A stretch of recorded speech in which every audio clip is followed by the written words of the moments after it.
Happy Monday, everybody. Welcome back to another episode of the Mash and Drum Whiskey Room. I am Jason C. And before we get started, I really want to thank everyone. Over the weekend, I hit and surpassed 100 subscribers in less than a month. So I am super happy about that, and I couldn't thank everyone that's watching. I couldn't thank you guys enough. I appreciate it. It's been so much fun, and I'm looking forward to getting into a lot more whiskeys and everything, you know, for you guys. So today, really excited. Big departure from my usual bourbon tastings. Today I have Nikka whiskey from the barrel that a buddy of mine picked up for me overseas. I can't wait to get into it, but first, as always, let's take a closer look.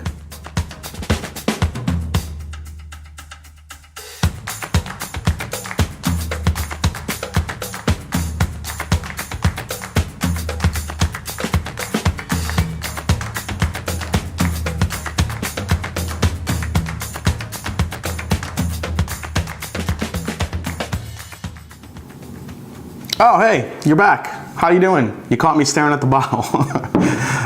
Yeah, I love, I actually really like this bottle a lot. It's kind of, it's simple, yet kind of elegant. It's really, really unique. I like it a lot.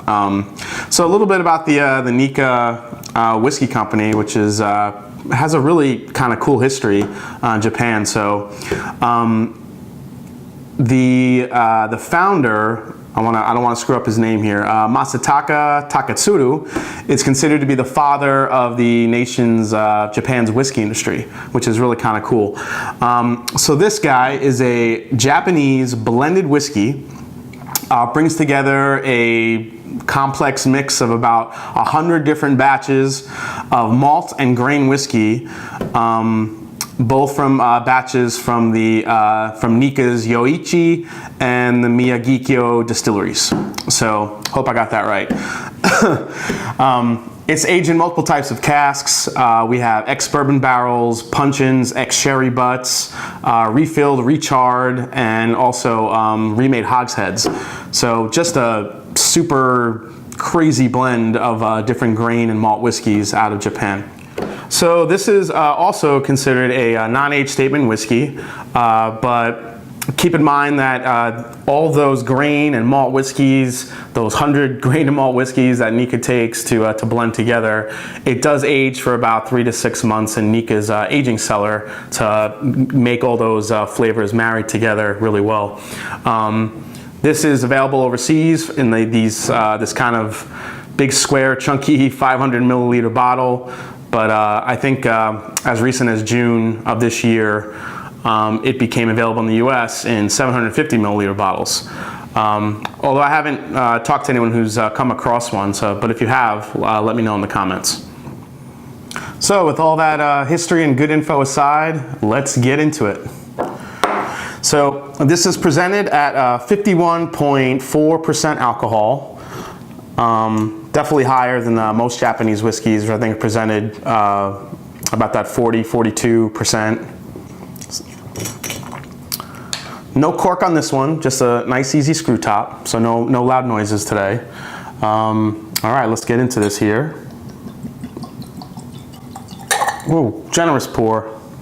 Did I spill any? Oh, one little drop. I'm not gonna taste it, I'm not cheating. All right. So first things first, let's get into the color here, which it's really golden. It's a really nice golden color. Not as dark as some of the honeys you see in the bourbons, but it has a nice golden color to it. Yeah, really, really pretty. All right, let's get into the nose. Here we go. Ooh. So I'm really surprised. There's not a lot of alcohol punch on the nose at all. I am getting a nice hint of smoke, which I think comes from some of the peated whiskeys that are blended into this. It's got not a bad smoke to it. It's also very floral, but it's got some good spice to it.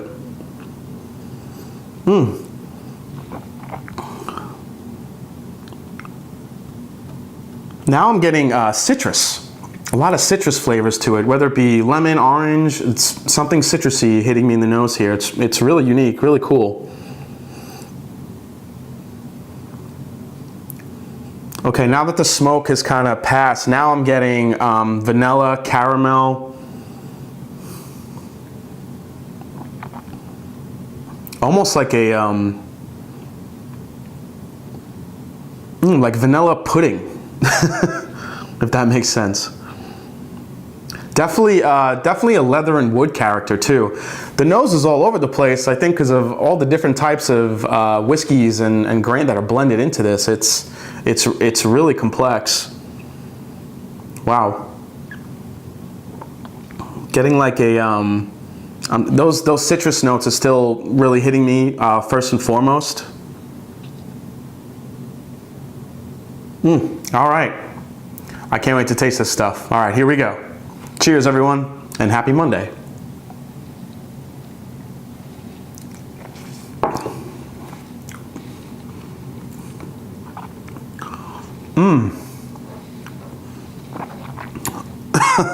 Okay. I've honestly never tasted anything like this before, so this is really kind of all over the place. So I think for me, and this is just for me personally, because I haven't had a lot of peated whiskeys in my day, barely any, that's what I'm tasting first. But it's very, very faint. It's very, very light. And once I get past that, I am getting that citrus and orange flavor. It's caramel, it's butterscotch. Let me go in for that all-important second sip. I can't wait for this one because I feel like this sip's gonna blow my mind. Here we go.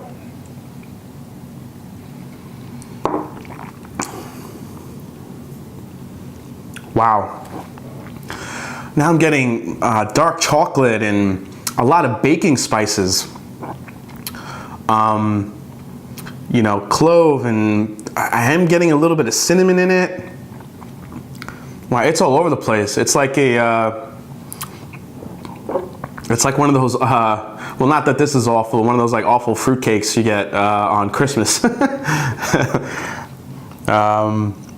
Let's go in for another sip here. This is really cool.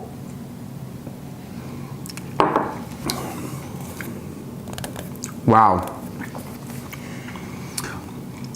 Caramel candies, vanillas, those spices.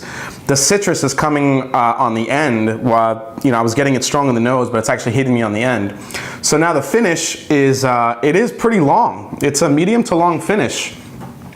It's giving me a nice warm feeling in the old chest region.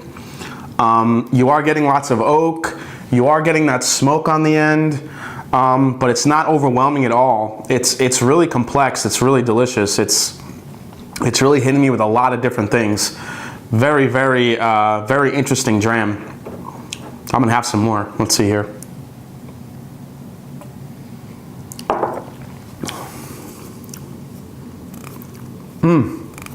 All right. So that little bit of smoke, the caramel, the toffee, that almost like vanilla, cakey flavor to it. I'm getting that citrus on the end. You know, for me, I'm getting the smoke up front, and then at the end, I'm getting all these other flavors. You know, I'm even getting, you know, some things I'm used to with bourbon, which is, you know, the vanillas and the caramels and stuff like that. But that really nice citrusy floral note that I'm getting on the end is just so unique. It's so good. It has a really interesting character profile to it. I am loving this stuff, as you can tell. It's really good.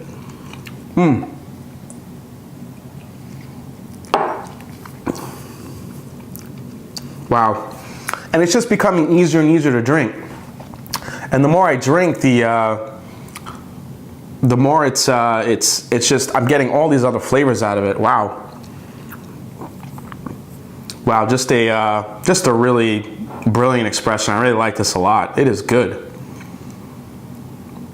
Man, if this is going to be what my Scotch journey is going to be like, then I'm really excited.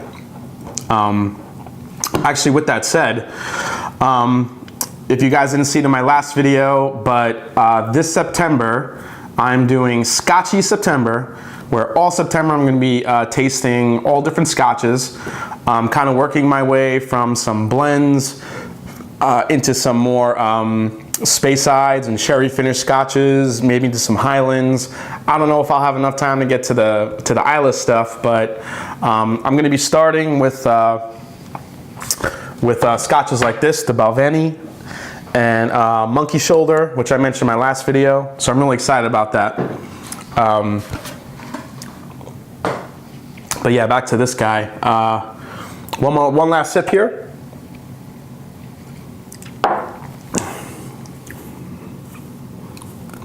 Wow, the longer it sits, the sweeter it's getting. Wow, those baking spices are just really punching through now. Now the smoke is kind of fading. Maybe my palate's gotten used to it now.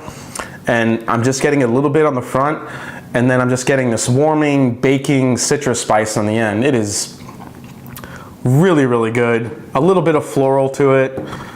Wow, I love this stuff. It's really good. So my buddy who picked this up for me, my buddy Mike, he got this, I believe it was 45 euros. So about 44, 45 euros when he got this. So, you know, that puts it, you know, somewhere around 50, 55 bucks American. At least I think so. But I mean, for something like this, you know, I feel like with the complexity of this and the amount of grain whiskeys and malt whiskeys and the blend that's in, this could easily be a $100 bottle, in my opinion. I love it. So if you do see this anywhere in the U.S. or if you go overseas and see it, definitely grab it. I don't think you'll be disappointed. It's a really, really unique, complex whiskey. It just has a lot to offer, and I think you really like it. One last sip. I think I keep saying that. That is awesome. So good. Love it. So thanks for watching this episode, guys. My next episode is going to be my next blind mashup, which is going to consist of Stag Junior, Woodford Reserve Batch Proof, Booker's. This is the Backyard Barbecue, which I already reviewed, and Elijah Craig Barrel Proof, of course, which has been my favorite. So Elijah Craig is kind of my favorite it's kind of my leading favorite going in, but you know, when you go blind, you never know what's going to come out on top. So I can't wait to do that one for you guys. If you haven't subscribed, please do already. Help me get to my next milestone of 200 subscribers. Find me on Instagram. I've been talking a lot with a lot of viewers on Instagram and you know, having really great conversations about the whiskeys we've tried.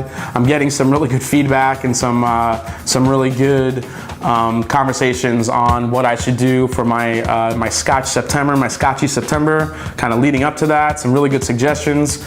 So I really appreciate it. And with that, as I always say, it's not about the whiskey, but it's the people you share it with. Cheers, everybody.